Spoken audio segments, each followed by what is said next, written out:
So friends, today is the Saturday and 8:30 almost. I mean, it's just 1 minute past 8:30. So we are, as usual, present for this, the webinar series, the Saturday Manufacturing Talks. The Saturday Manufacturing Talks we are conducting, from the Center of Excellence in Advanced Manufacturing Technology at IIT Kharagpur.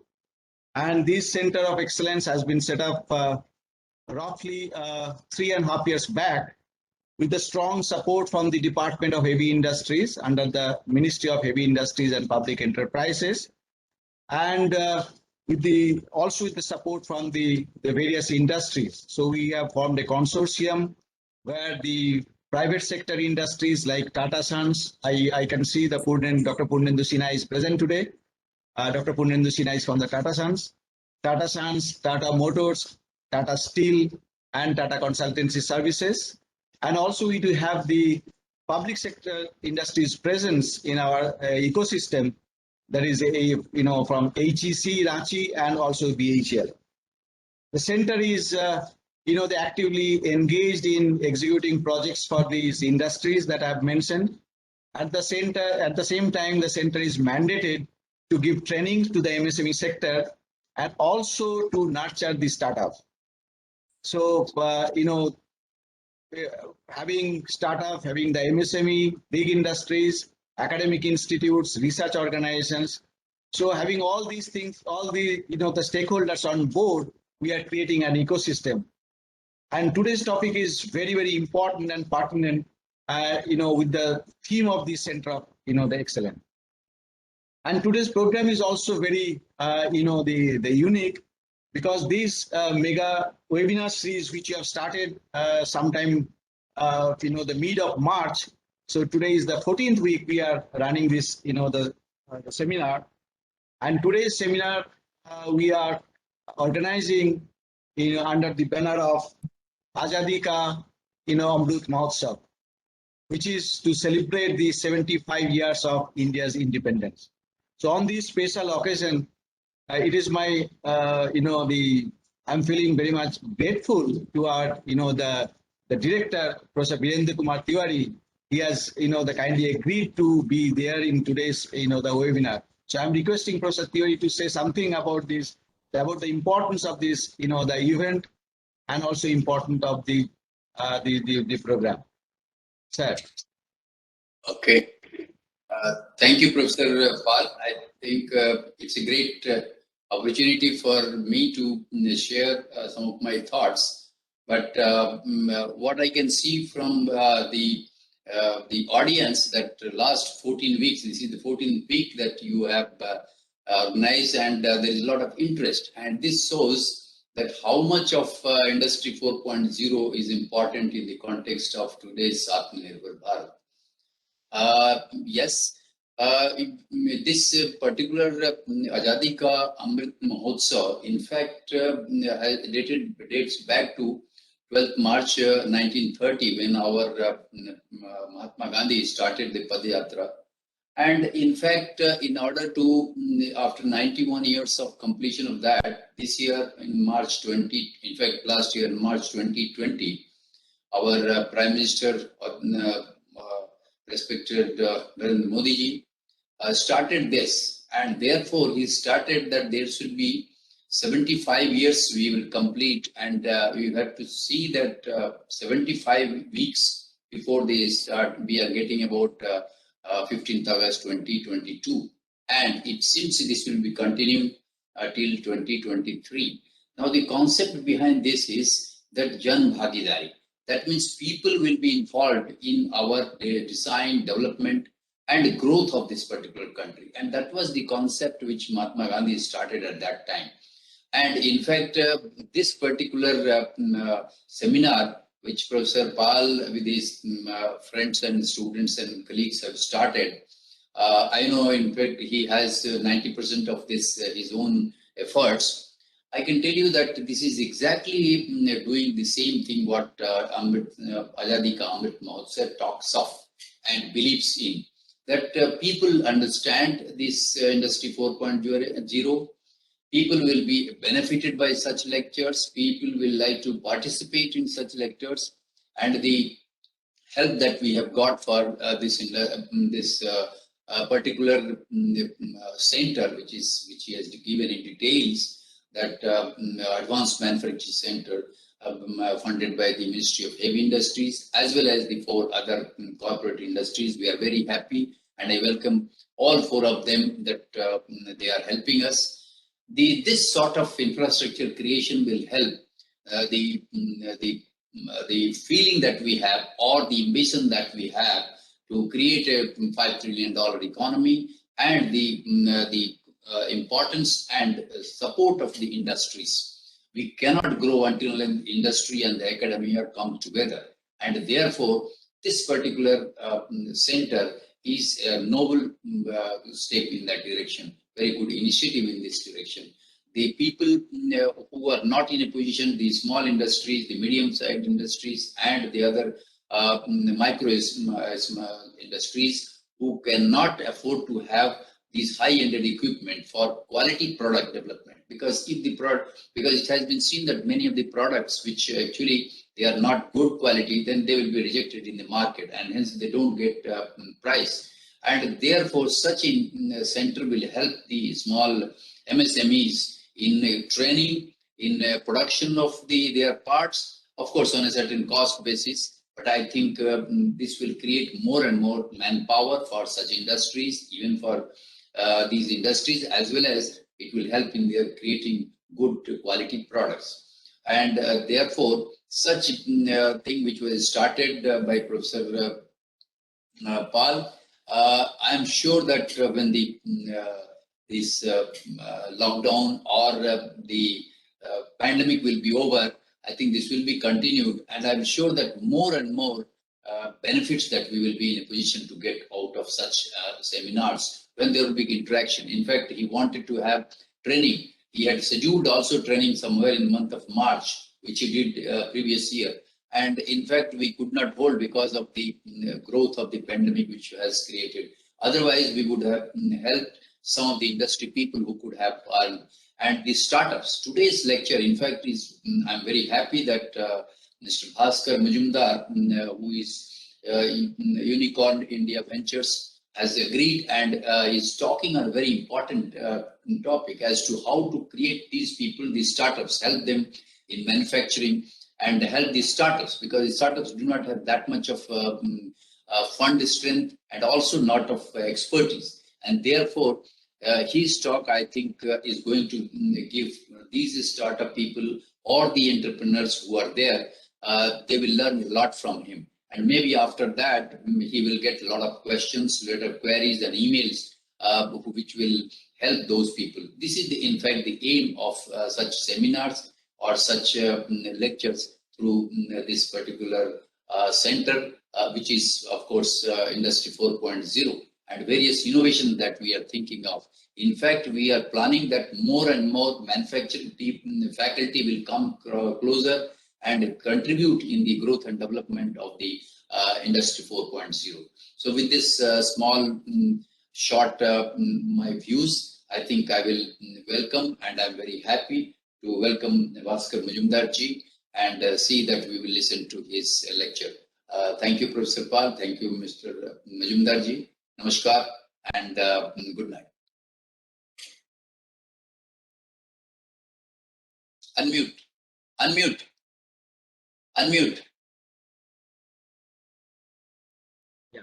Thank you, sir. We are really grateful that you have taken out of your time out of your busy schedule, and let us go ahead.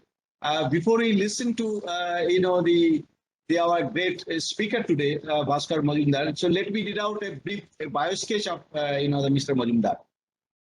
Bhaskar Majumdar is the founder and managing partner at Unicorn India Ventures, a Mumbai-based venture capital fund. He had a seat at both the tables of being a seasoned media and technology executive and entrepreneur, as well as an established early-stage investor and advisor within the UK and India. Through Unicorn Ventures, he has invested in over 20 businesses with a combined equity value of $3 billion US. and growing rapidly. Prior to being an investor and entrepreneur, he has held senior corporate positions with Times of India, G Telefilms, and Alta Vista UK.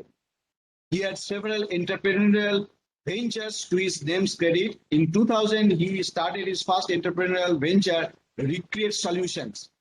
He has since been an investor in a number of technology and media early stage businesses through his proprietary fund, Health Ventures, and has invested in half a dozen startups in the UK and India across media technologies, vast and social segments. A native of IIT Kharagpur, BTech in Manufacturing Science in 1989, and Advanced Management Program from Harvard in 1995, Bhaskar's career trajectory is as vast, as diverse as they come.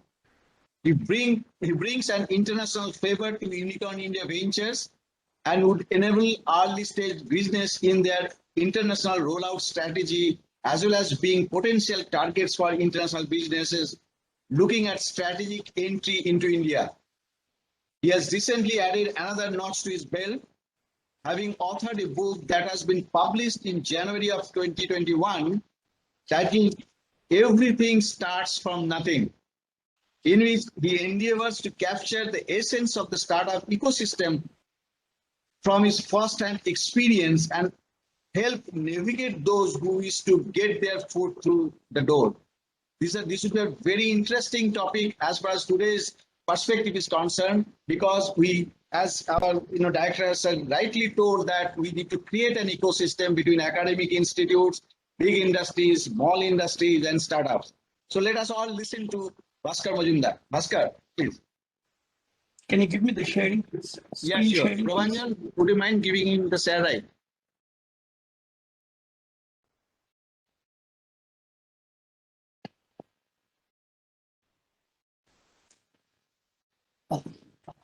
Thank you, Director, Professor Tiwari, Professor Pal, and fellow IITians. It is a privilege for me to speak to you all on Saturday Manufacturing Talks held by CoE of Advanced Manufacturing Technology. While I have spoken on a number of occasions to the eCell Ink Shittage, but it is the first time I'm speaking in my own Department of Manufacturing Science. When Professor Pal asked me to speak, I thought rather than speak on any technical topic and on trends in manufacturing space, which I'm sure you've had many more doyens speak about, I thought I would touch upon how to create successful manufacturing startups in India. If one has to look at the startup scenario in India, it is replete with success stories from fellow IITians, from fellow KGP folks, amongst others. But most of these stories and most of these successes we see in consumer internet businesses like Ola, Flipkart, Swiggy, or in traditional IT services businesses like Persistent, Mindtree, or in the SaaS businesses like Zoho, Freshworks, or even in analytics companies like Fractal, Capillary, Mu Sigma. There are, of course, then the very large fintech companies. But we don't hear of any manufacturing companies. Does that mean one can't build large-scale manufacturing startups in India? This was true till about a decade ago, because the cost of setting up a large manufacturing facility entailed large capital expenditure in terms of machinery, in terms of land and other assets, and investors were not available for such businesses. So manufacturing businesses that used to take place in India till the first decade of this century, was mostly capacity expansion from existing players or newer players coming with long drawn cycles and raising money from banks. But in the last decade or so, this scenario has completely changed. As Professor Tiwari rightly said, manufacturing 4.0 now is a reality.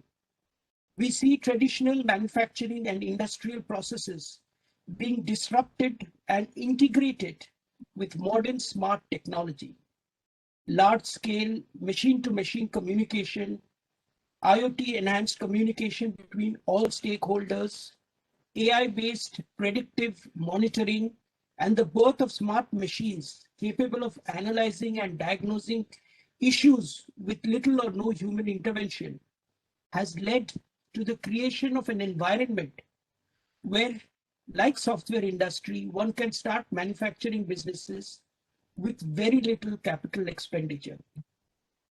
Additive manufacturing and on-demand prototyping have also led to the mushrooming of businesses, which are disrupting the traditional manufacturing and supply chains. Against this technological change that has taken place, against this backdrop, within India, Prime Minister Modi's push towards Atmanirbhar Bharat and Made in India has further given an impetus to the culture of manufacturing-led startups. I feel in the near future, there will be a further growth and explosion in startups, which are in the juxtaposition of manufacturing and software businesses. We at Unicorn Ventures strongly believe in this thesis, and we have invested in a large number of manufacturing-led businesses in medical devices, in industrial and consumer IoT, in smart meters. And I feel that as IITians, while we look at the more glamorous side of the consumer internet businesses and the software businesses, we also have to look now more and more towards core engineering startups. However, for students within IIT today who are possibly listening, it is very important to understand that a startup needs to address a larger market rather than merely be an extension of a theoretical project that one may do. I feel that the e-cells of all the IITs, and I have had conversations with the e-cell of IIT Kharagpur, that they should be more integrated with the industry and the VC community to enable projects within the e-cell to be in sync with what the market truly needs, because then they become more and more fundable. And as they become fundable, obviously they become long-term more sustainable. I would like to take you through a case study of a remarkably interesting portfolio company of our fund. The name of the company is Gen Robotics. Back in 2016, we came across a team of 4 engineers who were studying in an engineering college in Kerala. These students were passionate about 2 things. 1, about robotics, and 2, about social service, and they were members of the National Social Service. They wanted to create a business which would create both these passions of theirs. We liked the team and we wanted to back them. It is sad that in India today, almost after 75 years of independence, there is still the scourge of manual scavenging. Unfortunately, within the country, there are more than 20,000 reported deaths in a year. So this company, Gen Robotics, came with an idea where they used a robo arm through which they would be able to clean the manholes and the sewage system. They started small, selling to a few municipal corporations in South India. But over the last few years, they have had major product upgradation. They have changed the business model. And today, in less than 5 years, they are widely recognized as one of the best engineering startups within India. And the hard work that they put in educating the government has recently led to the Manual Scavenging Act, which was passed in the Parliament of India and by the cabinet in the early 2020. Gen Robotics, and I'm proud to say that Gen Robotics' name was specifically mentioned within the Parliament as a company which is making a huge difference within the country. While this company has been an agent of change within the society, it is very interesting to note that from a commercial viewpoint also, it has been a huge success. And now they're launching in other regions with newer products. I will now quickly run you through their different milestones so that anyone within this who is listening to this and who is looking to set up a manufacturing startup can understand what a journey of a startup in manufacturing is. As I mentioned, the team began work in 2015 while the founders were still in college. Their initial idea was to create a human exoskeleton for people who were physically challenged, for people who were paraplegic. Very soon they realized that this was a business which was too early of its time. So they pivoted and created what they called Bandicoot, which was the robo arm we spoke about. They raised seed funding from us, and on the basis of that, they built the initial prototype. Over the last 5 years, as you can see, they have fine-tuned multiple iterations and have today the third version of the product, which is very different from what it was when they started 5 years ago. Today's is a product which is on trucks and goes from location to location. After the initial wins they had with multiple governments and with state electricity and with PSUs, the company started to scale up. They came with a very novel idea that instead of setting up their own manufacturing base, they worked with a subsidiary of Tata's, Tata Motors, if I'm not mistaken, who started becoming the manufacturer for the products while keeping the IP intact within them. Like this, a small startup company could roll out products to a much greater extent in partnership with a conglomerate like the Tatas. Very soon, they raised another round of funding from us and from Mr. Anand Mahindra's family office. Today, in the last 1 year, despite the pandemic, the company has grown 5 to 6 times in sales. And as we speak, they are raising a 10 million round from international investors, and we will also be participating. With this growth in the area of manual scavenging and cleanliness, sanitary, which also worked into the idea of Swachh Bharat, they are now moving into the healthcare side and have once again gone back to the original idea of launching the human exoskeleton. So the point that I'm trying to make, gentlemen, is that you can build a business which caters to your engineering passion. That business can be capital efficient and it can scale up fast if you have the right business model. And at the same time, you can do service to the society and country and yet be profitable as a company and give returns to your investors. So none of these are really in conflict with each other.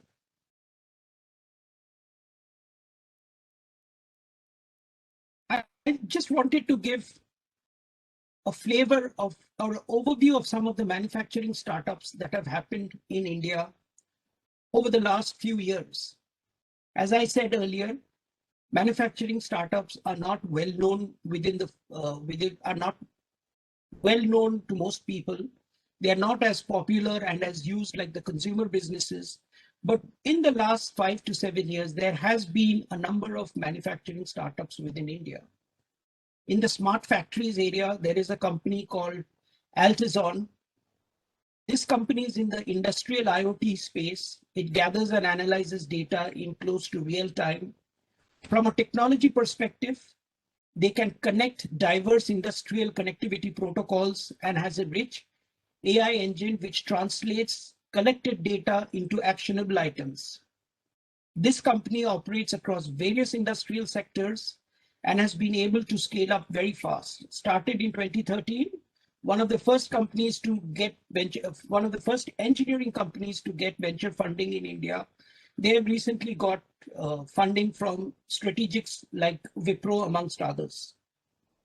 Karkhana is another very interesting company, which is in the area of quick design validation, transparent pricing, and on-demand manufacturing. Karkhana has built a technology platform to transform B2B manufacturing in India through digitization, project management, and logistics. And what a platform like Karkhana has done is it has made it very easy for many manufacturing businesses to launch, which today can use Karkhana's additive technology for fast prototyping and coming up with what we call as in the startup world as minimum viable product or MVPs, which are then tested out in small batches of micro manufacturing. So these things were unheard and unthinkable even a few decades ago. It is only the technological changes that has taken place has enabled these quick startups in manufacturing to come through. The poster boy in the manufacturing startup in India is a company called Grey Orange. It was started in 2011 by 3 BITS Pilani students while they were still in the campus. This was in fact one of the first companies which was backed by BITS Pilani alumni network. Today it is a global business and they have shifted their base to the US.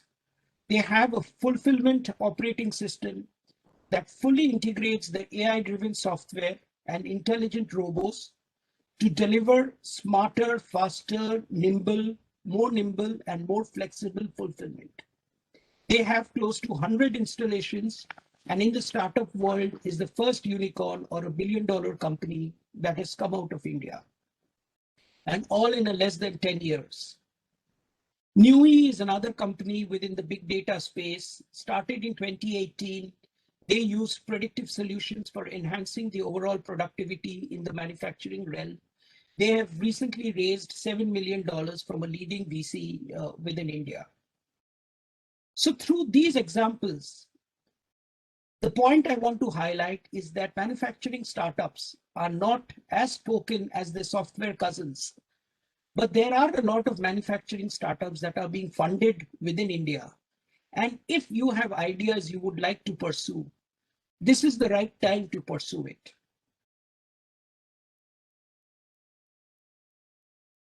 I just wanted to, in this slide quickly to give you from a investor's perspective, some of the areas which we are looking at within the manufacturing realm.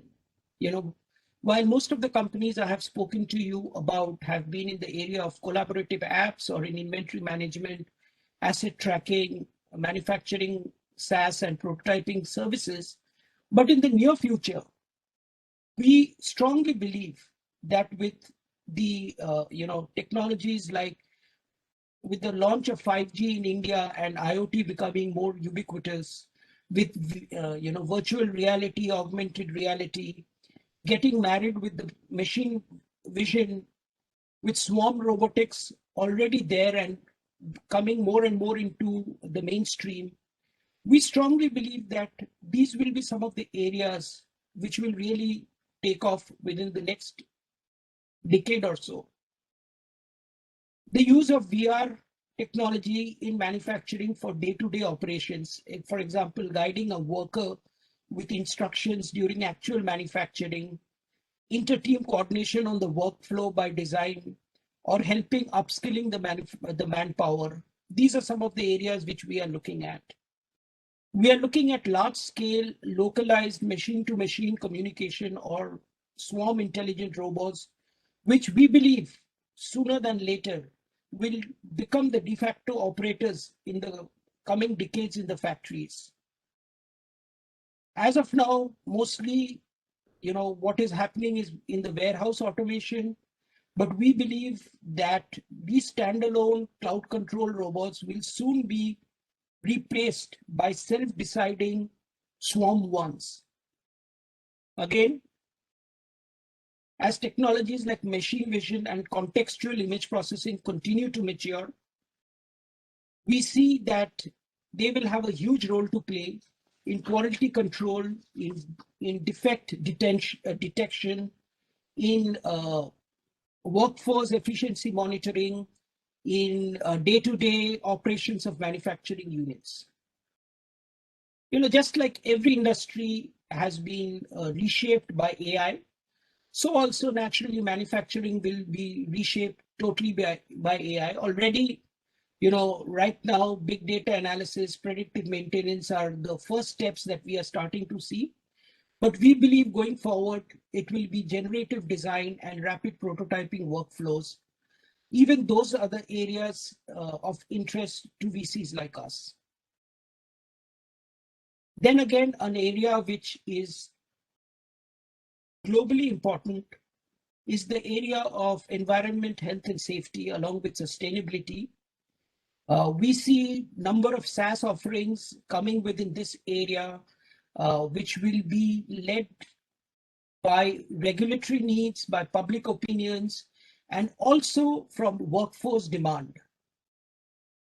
And finally, something which is very personally very close to my heart, and I see that happening sooner than later, is the advanced machine-human interface using audio video in the short term and direct neural impulses in the longer term to interact with the machinery and equipment more efficiently than the current system of buttons and screens. I think as technology people, you all are much more in a better position to see the trends where the industry is going. But what I wanted to reflect upon was to just give you an idea that these are some of the areas which as investors we are looking at.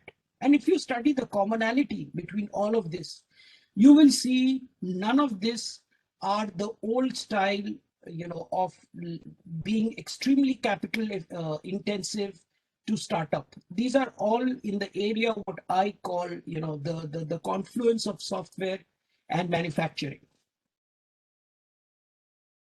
So while I have till now been speaking more on the manufacturing side, I think it's very important to also understand what exactly is a startup.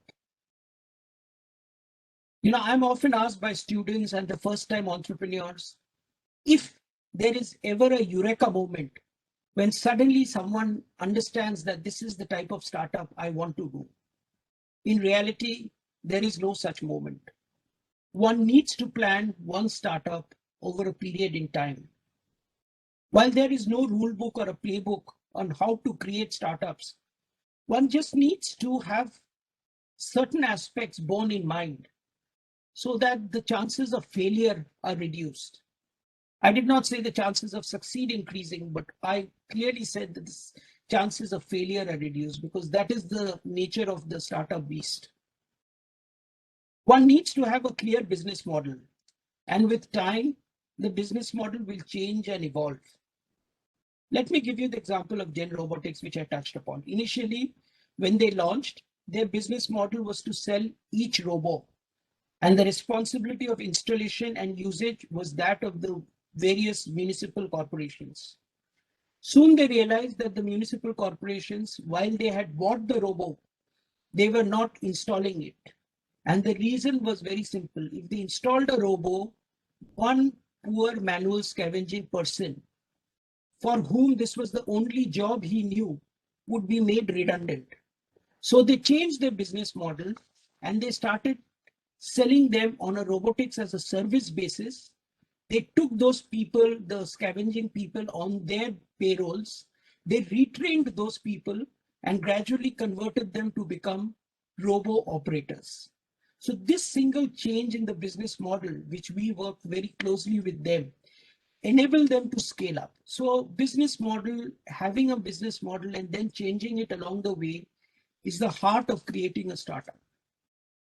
It is again very important to determine the market size of the startup that you intend to launch.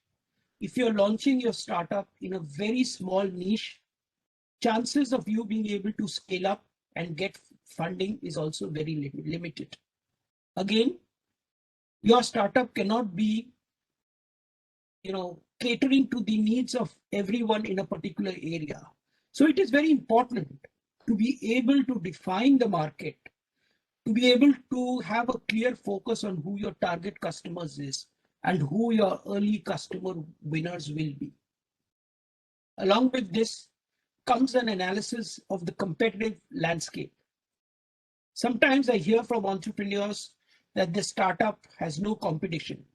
For me, as an investor, this is the most off-putting remark because it means that either the founder has not been able to define the market or the business the founder is in is operating in such a small niche that it can never scale up. Understanding your competitors, direct and indirect, is very, very important for any entrepreneur. It is in this context that one needs to stay away from those markets where there are very large incumbent players or very well invested startups already. As a startup founder, you will have to be able to look and gauge market trends. And in these trends, you will have to start your business. Again, timing is one of the most important factors. Most startups fail because they start too early in the technology curve or in the adoption cycle of the consumers. In the VC world, we have a saying that the first mover advantage is really a disadvantage. We see and hear more and more case studies of people who have come in first and their businesses have died. It is the second people who come in and the third people who come in who learn from the mistakes of the first mover, redefine the market, and they are the ones who succeed. And the most important point, if you are to ask me, is to have your co-founder and the founding team. Early investors like us, we back teams. We know business models will change, and therefore we pay undue importance to the founding teams. It is very important for a founder to have a complementary co-founder. While there may be a few success stories of individual founders, most investors like founding teams, as the journey of a startup founder is very long, extremely lonely, and extremely and full of hardships. And that is why it is important to have co-founders with complementary skill set and mindset that help to build a business together in good times and bad. Therefore, finding a co-founder who is equally wedded to the idea is an extremely important step in the journey of creating your own startup. And no startup can scale without funding, especially in today's competitive world. And in the next slide, I have particularly spoken of funding to give an idea of how typically a funding journey will work. The next comes the launch of, as what I mentioned before, the minimum viable product or the MVP. This is basically the minimum product set through which one can go and test the market. Gone are the days when one would do a full bloom launch of a product, physical or software, and test the market. In today's fast-paced world, founders are encouraged to constantly have short product sprints, launch newer versions of the product, test it with the newer audiences, take feedback, put it into the feedback loop, and relaunch the product again. This has been working in the software industry for quite some time, but now in manufacturing, with the launch of rapid prototyping and digital 3D printing, this is a possibility, and therefore manufacturing startups must now imbibe this whole concept of MVP, launch, feedback, back into the feedback loop, relaunch sooner in a very fast, rapid, short sprint manner. And then comes all the commercial aspects of building a startup. Having a well-defined go-to-market strategy and a sales strategy is extremely important. Having the early customer wins is what makes or breaks any startup. It is very important that the early wins have to come from the hard work of the founder. It is only after the founder has done the initial sales can a sales organization be built to replicate the early wins. Therefore, a startup founder amongst you all will not only have to be the product head of the manufacturing part, but also be the first salesman to go and sell that product. Alongside the sales strategy, it is important to have the regulatory and compliance function. This is more so important in the manufacturing setup where there are issues of intellectual property and commercial contracts around third-party patents. As the startup grows, as it becomes a reality, it is important to define the business key performance indicators. And it is these KPIs that will give the founder a constant feedback about how the business is performing.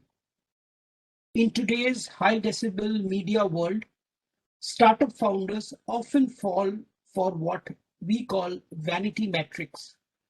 These are basically KPIs which sound good for the media and the press, but have a negative impact on the business.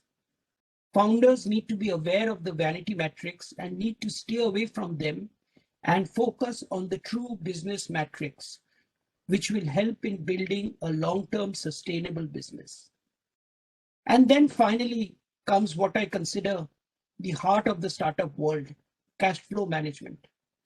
Startups fail mostly not because the idea is good or bad, not because there is a market or not a market, not because the startup team has lost the enthusiasm, but because the startup has finished the runway of cash. Cash flow management is the single most challenging task of a startup founder, and he or she must spend time to understand this aspect, which will determine the survival of the startup business. And if all of these things are done in a conducive manner, one can look towards building a sustainable, a high growth business.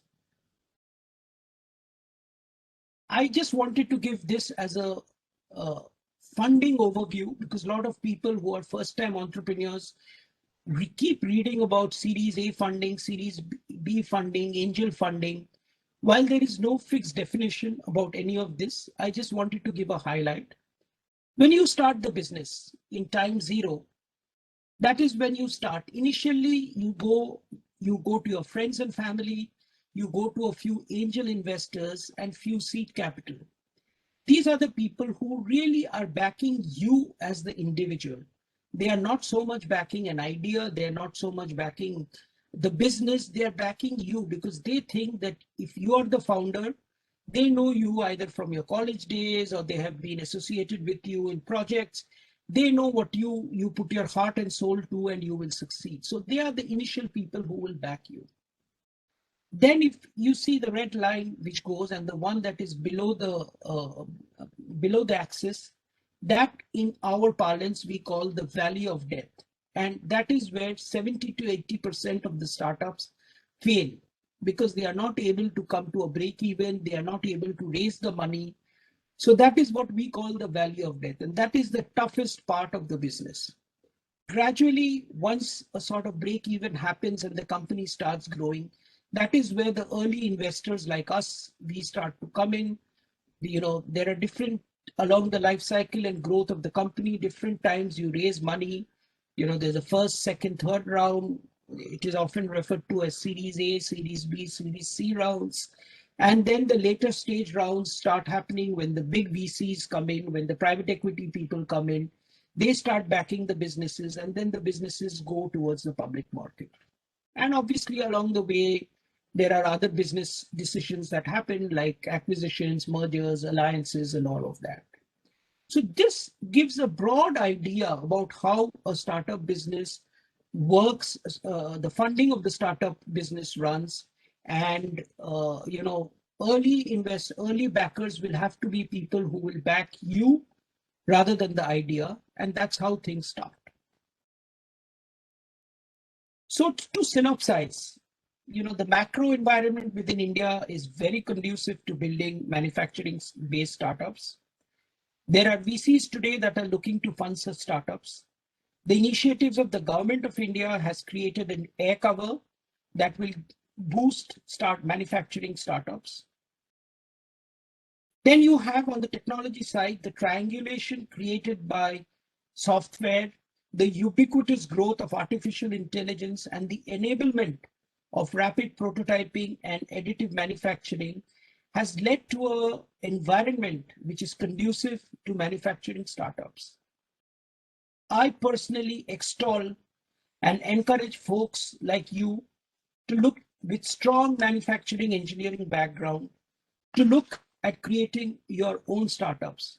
After all, I strongly believe in the fact that for the growth of India, we have to turn from a country of job creators to a country of job seekers. Thank you very much.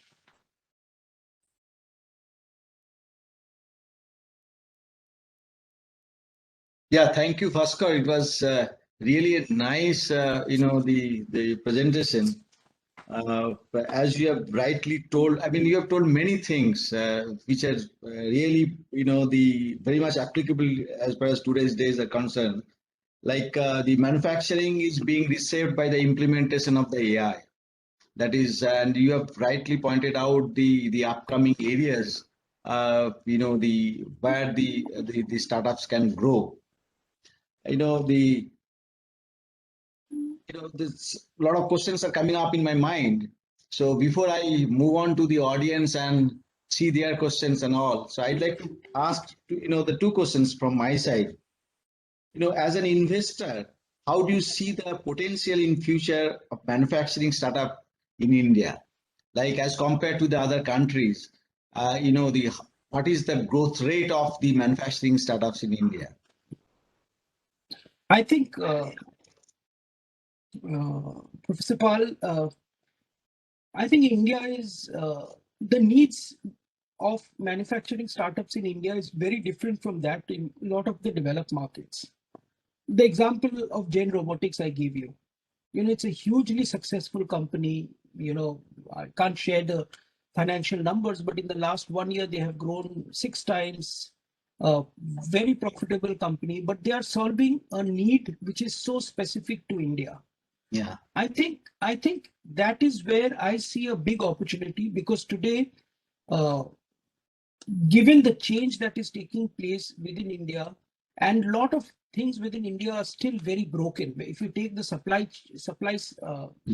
chain side, it is totally broken supply chain, the size of the country. Therefore, it gives a reason for a unique type of startups to come in India, which may not be there globally. IoT-based startups are there globally. Home IoT startups are there globally. And of course, Indian startups can start first catering to the needs of India and then growing overseas. But I also see a lot of opportunity to create India-specific startups solving the need for the nation that India is. Yeah. So another question is that, as I mentioned at the beginning, that Center of Excellence in Advanced Manufacturing Technology is trying to create an ecosystem. So for any advice from your side, like what should be the approach, or let's say the support system for the startups specifically? I think it is very important that the startups that are there very early on in the life cycle, they start interacting with the industry. And I don't just mean the manufacturing industry, but also with different stakeholders in the startup ecosystem, and including VCs. Because what often happens, and I'm not saying it happens in IIT Kharagpur or in the Center of Excellence, but it often happens in academic institutes, that the startups that are being created in a microcosm of an academic environment, which often is not what the in industry and the society outside needs. So it is very important that early on itself, this interaction should be encouraged and not work in isolation and come with, projects and ideas which are extension of academia. Yeah. It's absolutely true. Yeah. So let me see some of the questions over there. I think a lot of questions the people have placed. First one is that, can you also see the questions from your the chat box? Medical devices manufacturing facilities in India by Shankar. Medical devices manufacturing facilities in India. Yeah. So I am unable to get what exactly the Mr. Shankar has placed the questions. No, Anyways, I can tell possibly what he's trying to is get an idea about medical devices manufacturing. Okay. It is one of the most interesting areas, Mr. Shankar, medical devices manufacturing. It is an area which is under the radar. What happens, and we have invested in 2 or 3 companies in medical devices manufacturing. One is a Jaipur-based company, which is in the area of vertigo as a first product. Another company we invested in Cochin, which is in the area of oral cancer and cervical cancer early detection. In medical devices, what is happening, and it is not that well known, that during the last 4 or 5 years, GE Medical has acquired about 3 or 4 very early on medical devices companies, even before they went to market. So basically, these companies were acquired for the IP part of it. And then companies like GE Medical and Medtronics, they basically scale it up and roll it up in the international market. So medical devices is a extremely interesting area. And we are actively investing in that. The next question is, Gen Robotics is getting their scaled up manufacturing done by Tata. Are any of the startup examples cited really doing any hardcore manufacturing themselves or merely engaged in software enabled design and development of hardware? It is an excellent question. I think we are still at the stage where most of the companies today that I spoke about are still not doing the hardcore manufacturing themselves. I think that will be the next stage in the evolution of the manufacturing startups. Today, the startups that are there are mostly engaged, like you very rightly said, in software-enabled design and co-development of the hardware. Yeah, so I think that is where the next step is. Okay. How is training of people handled in a startup? Sorry, I just wanted to understand, answer the next part also where.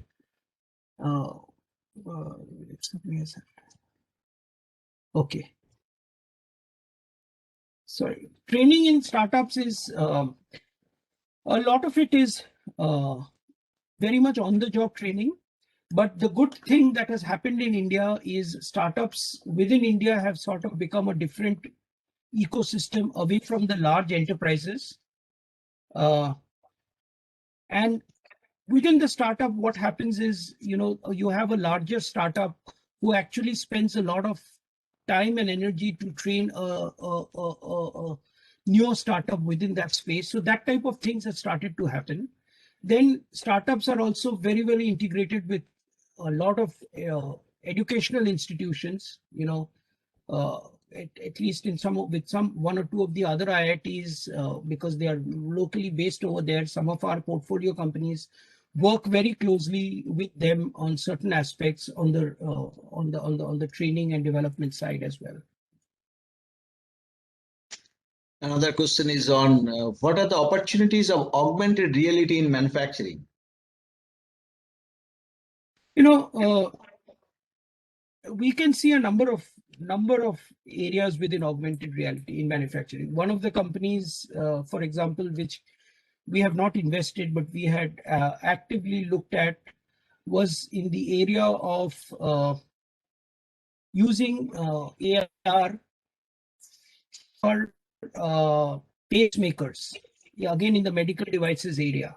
So they were coming with newer models of pacemakers, and they wanted to see how the whole use augmented reality to see how that would impact the whole post-launch scenario. So that was just one example. Then we have a number of other augmented reality companies we have seen, both in the in areas like in pelletization of the storage. We have seen a company in the pelletization of storage, and so augmented reality will get integral to the entire roadmap. And it has got more scopes in the training as well. Yeah. Yes, training development, of course, training development, and I think augmented reality will be very huge in the earlier part of the manufacturing, which is coming up with MPP, getting the customer feedback, how the thing will roll out in and around those areas. Another question I see on the chat box is that what are the ways to get funds for the startup? I mean, so what are the possibilities? What are the avenues? I think the funding, as I said in that chart, in that graph of mine, the initial funding will have to come from people who will back you. So it can be, your own capital. Plus, it can be from what we call the friends and family, people who know you, people who are willing to support you. They will be the initial supporters of the business and will give the money. And once a particular level is crossed, then you go to the angels. In India today, there's a very, very vibrant angel network. We are thinking of doing an angel in IIT Kharagpur alumni angel network to back businesses coming out of IIT Kharagpur. Some of the other institutes within India already have that. So few of us are contemplating doing something like that. There are a number of angel networks. There's an Indian angel network, Mumbai angel network, and these angel networks back engineering companies. These angel networks have high net worth individuals, either professionals or senior business people who back companies. So one has to get into understanding the angel, the early stage ecosystem funding, and money, I must say, is available for the right ideas. Yeah, I think the next question is from the same person who has asked for the AR opportunities. This is on how to bootstrap a startup on AR domain, given that end-to-end delivery of services is almost impossible, as AR devices still can't be made at a good cost here in India. Yes, this is a valid question, because AR devices still in India are expensive. But having said that, I'm very much aware that organizations like DRDO and others are working aggressively in coming with local made AR devices, which we are looking at reducing, which will enable a reduction in the prices definitely. Having said that, even in the global market, if you see, some of the AR devices costs have drastically come down, and and one can raise that much capital pretty much. So the startup which I mentioned in medical diagnostics, which uses Vertigo, they are a full AR. They use total augmented reality to create a simulation that you're climbing a hill or you're coming down, to give you the feel that you are at a height, to analyze your neuroequilibrium status to see whether you have vertigo or not. So AR AR equipment is available, but one has to know from where to source it. Next question is from, I think, Dr. Purnendu Sinha of Tata Sons. And he has placed two questions, and then second part, I think I already have asked. Anyway, what advice would you give to the students, say, at IIT KGP, to leverage expertise and world-class facilities available under the Center of Excellence to get into startup and entrepreneurship? This is the first part. Second part is that what role faculty and industry partners at COE could play in this regard? So I think again, one of the challenges which every institute faces is the institute is somewhere cut off from the industry. Again, it is great that an organization like the Tatas have over the years and decades been involved with IIT Kharagpur. Even in my time, Tatas was very involved. I think it is from these ideas that from relationships like these, that ideas must come out. Yes. I also think that not just industry, because the industry is a very loose word. If you really step back today and see, the startups in India have developed on their own outside the standard enterprises, including the Tatas, if you will. Today, an integration is happening between the enterprises or the industries on one hand and the startups on the other. That itself was not there till very recently. Now, with that happening, it is obviously very important for the both the faculty and the people within the COE to not only interact with the industry, but also to interact with the startup ecosystem. And by the startup ecosystem, I mean some of the people, some of the companies which I referred to. People should go proactively and understand from them how their growth has, or how their roadmap has been in the manufacturing.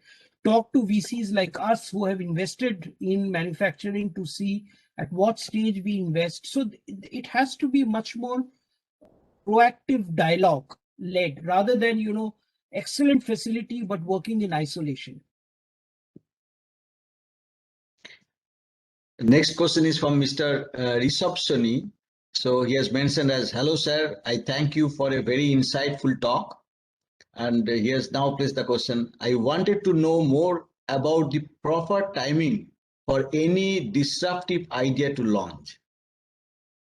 This is number one. Number two is that the future of additive manufacturing in the field of biomaterials, bioimplants, and prostheses in India, not only medical devices.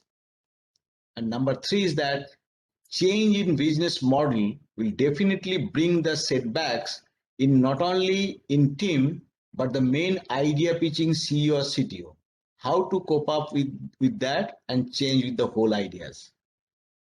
Let me start the third one, which is, business models have to constantly change. It is not a question of getting a setback, because changing a business model is not a defeat for a CEO or a CTO. It is just that, businesses are not in a static environment. The business world itself is dynamic. So sometimes you will have to change your business model based upon what the outside world is happening in the outside world, especially if it is anything to do in technology. The outside world is constantly changing so fast that you will have to change your business models to survive, forget grow. So, this is nothing to, take it as a setback for a CEO or a CTO. Sometimes business models also are changed because somebody else has come into that particular area. There's not the time left. Otherwise, I would have given you a number of examples of success stories we've had of companies who have changed the business models. The first part, it is very difficult to come with a proper timing for any disruptive idea. I mean, disruptive ideas are always taking place, but if some macro changes are happening, then automatically ideas are there for disruption. If you see today, the opportunity, why suddenly we have been hearing IoT for a long time, almost 10 years. It was one of those things which was being spoken about, but nobody could see the relevance of it. Today, suddenly IoT is becoming a reality and will disrupt because of the launch of 5G.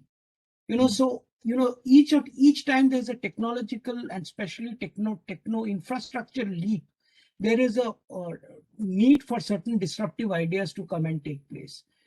All these whole apps came today on the back of the smart phones coming into play. Till before smartphones, there was nothing over there. So right now, I think today, one of the biggest advantage we have in India, and thanks again to all that has happened in the last 5-6 years, is the low cost of our data. I mean, yesterday I was reading the report where although the data cost in India has gone up in the last quarter or so, but still it is one tenth the cost in the US and 1/12 the cost in the UK. So because of the ubiquitousness of data, so much app-based businesses are launched in India. Again, so you have to keep watching the changes in the infrastructure that is taking place to see where disruption can take place. Coming back to the future of additives in particular areas, I think I'm not competent enough to get into biometrics and prosthesis within India. So, from a medical devices, we have seen how it has worked, but for these, I don't think I'm proficient enough to be able to give you an idea. So the next question is from Mr. Sandeep Kumar Padal. How can we raise funds for the additive manufacturing startup? I think the raising fund story is the same for whatever one you want to go. You will have to come with an idea. That idea has to be vetted out. You have to make the hard work of doing a business plan, having used cases where it has worked, and then go out and raise money. Irrespective of what the business idea is, whether it's a consumer idea, a pure software idea, a manufacturing idea, you will have to go out there doing the same thing to raise money. Next question is from Mr. Samiran Sen. So he has asked, one of the factors of production is land. So how have the startups tackled this issue? It's a very good question. There are a number of ways this has been happening, and again, it's a very complex subject, and that is why you will see in India, unlike software industry, which is more or less there right across India, in case of manufacturing-led startups, it is very concentrated in particular states. And for example, Kerala today is leading the manufacturing startups within India. The reason is about 8-9 years ago, Kerala realized that they had to bring startups within that particular state. And they also realized that they will not be able to compete with Bangalore and other places on the software side. So they consciously focused on hardware-led startups, not necessarily manufacturing, but hardware-led startups. Where there was, and as a part of that, Kerala government has set up something called KSUM, which is now actually headed by IIT Kharagpur alumni only. In KSUM today has started to give as a part of the entire package initial land on a free lease basis to startups who are going there. Gen Robotics, the company I kept talking about, is a case in point. They have taken advantage of this KSUM from there. So this is a real issue, and different states are reacting in a different way to it. And that is one of the reasons why, answering the first question of the gentleman previous question of the gentleman who asked, why still are not core manufacturing startups coming into India? This is also one of the reasons associated with it. From IVCA, which is the Indian Venture Capital Association, we have made a number of plea to the government of India on this to see that the startups are looked at differently, like they are in a number of areas. When it comes to land acquisition, also they should be looked at differently. So it's a very interesting question. Next one is that, what are the criteria on the basis of which startups are evaluated, whether it's worth funding or not? This is a question placed by Professor Sandeep Chaudhary of IIM Salt Lake, Kolkata. Professor Chaudhary, this actually depends on the stage of the startup. So I can tell you from our fund where we look at. We are the first institutional investor. So basically, we come in when the company has been in existence typically for about 2 years. They have the minimum viable product out. The core team has been working for a couple of years, and that's when we come in. Because we are an early investor, and we know, like I mentioned before, that business models and business plans will keep changing. We play a lot of emphasis to the management team or the founding team. We try to understand the complementarity of the co-founders. We try to see whether the founder will be able to take pressure. As I keep saying, early stage investment is more an art than a science. As the company goes later and later, it becomes more a science. And towards the back end, when there's a private equity investment, at that stage, you start doing all the financial modeling, you start doing DCF calculations, you start seeing who else is there in the market, what their multiples are, whether at the current multiple that this company is offering, it makes sense. That is more towards the latter stage of the growth of the startups. As it is more and more towards the beginning, you play more and more emphasis to the quality of the entrepreneur rather than the financial numbers. This is the next question from Mr. Sankar. Like, what is your experience like for R&D in a startup? Should the big industries handhold?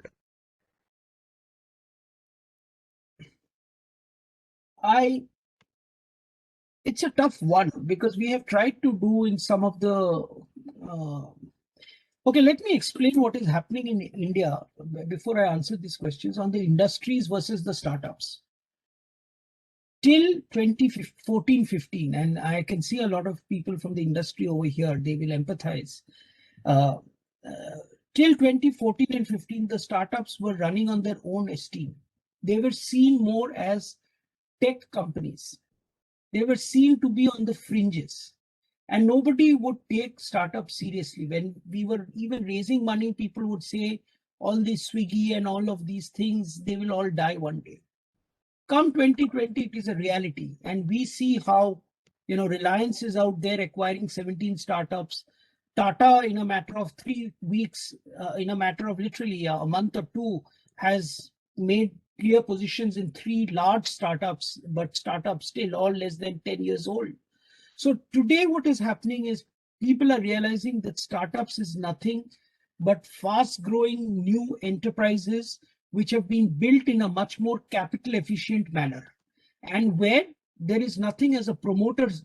The promoters are basically business people with stake, and the equity is held by risk takers in the early days who are the VCs. So in this mix that is over there, it is now just the early days of industry and startups starting to interact. I think even today, a startup gets no knock. I mean, a startup founder keeps knocking a large, BSE 100 company for them to take seriously. Therefore, number of initiatives have been done by startups to try and do R&D with the big industries. At a CEO level or at a managing director level or at a, very senior level, there will be an interest. But as it filters down, it gets lost. I think in the next 2-3 years or 4 years, this will change, and slowly and more intermingling will start happening between the industry, the way we understand, and startups, the way we understand today. Yeah, the last question is a very big one, but the summary is that, since you have been to various places, various countries, and you have seen the manufacturing startups, as compared to country like South Korea, South Korea is considered as the manufacturing hub. So how do you think, like, where do we stand, and what is the, the prospect, like whether we'd be able to reach to the country like the South Korea and all? I think South Korea, as a case in point, always had the advantage that they had positioned themselves as an electronic hub. India has, until recently, nobody had even thought that manufacturing can take place in India. India has always become the software capital of the world, and that also, so it was a very much of a software-led technology growth, if you will. It is only now manufacturing is coming into India, and I still think we are far, far away from innovative, cutting-edge manufacturing, which will be led out of India. So 2 types of things I see happening in India. Of course, India will become the manufacturing hub for the apples of the world, which is already happening. So that is a different model, but that is more contract manufacturing. And then there will be companies which will come out of India in the confluence of manufacturing and software and take these overseas, like we had in the case of Grey Orange. I still don't see us coming up with, like Korea, coming up with a new Samsung-like company over here, which will grow and take the world globally. We are still away from that, but the curve is in the right direction. Good. Yeah, so I thought that was the last question. One more question has come up, and with this we'll conclude today, because we have crossed, it's close to 15 minutes to 10. The last question is that what is our expectation for this ecosystem expectation from the government for this ecosystem to sustain? I think the government has to look at the government. Okay, let me just take a step back. The government in the last 5-6 years has done a lot for the startup community in India. But while the early steps have been taken, there is a lot more that needs to be done. Not just manufacturing. The government has to realize that a startup is very different from some of the enterprises we are talking about. So the government cannot have the same set of rules that a startup has and a $1 billion company has, whether it is related to a simple thing like GST on one hand, or related to compliance and reporting on the other. So we have been working very strongly with the government. These things are taking much longer time to change than we had anticipated. So therefore, these are some of the areas where the government, like in the UK or in the US, they look at startups very differently. They almost have a separate Companies Act for these startups. They need to create almost like a separate Companies Act for them. Second, again, whether it is manufacturing or software, the listing rules in India are is unconducive to startups. So therefore, what happens, and the government is fully abreast of all of this. What happens? A company like Flipkart, grown in India by Indians, the investors are all from overseas. When the company sells out, the entire money goes out of India. If there was an opportunity for a Flipkart to list in India, then Indian people like you and me could be shareholders of a Flipkart over here. That is not there because the listings rule in India is unconducive to startups. All of these things the government is seized of, but it is taking longer than expected for these changes to happen. So not just manufacturing, and then for manufacturing startups, yes, just as in some cases the government has given startups, software startups some advantages. In case of manufacturing startups, the land or the land acquisition remains a key part, and they have to look at startups with this from a different prism rather than looking at it in the same way like they do for other established companies. Thank you. Thank you, Bhaskar. It was, I think there is no more question. Yeah. So it was really inspiring and insightful, the talk. I'm pretty sure the audience have, they learned a lot and they would be inspired and to move forward. And I'm really grateful that you have taken time out of your, the busy schedule, and you have agreed to give a lecture on this, the important topic. So with this, I thank you. And the next week, I request Mr. Prabhanjan. Yeah. Thank you very much. Thank you very much. Yeah. So I request the Prabhanjan to show us the next week's speakers, and then after that we'll take a photograph of all the participants. Next week would be a talk on the big data analytics by Professor Prosenjit Mitra of Pennsylvania State University. Then followed by that in the month of June, Professor Krishna Pattibatti of University of Connecticut. So he'll talk about the fault diagnosis and prognosis in system health management.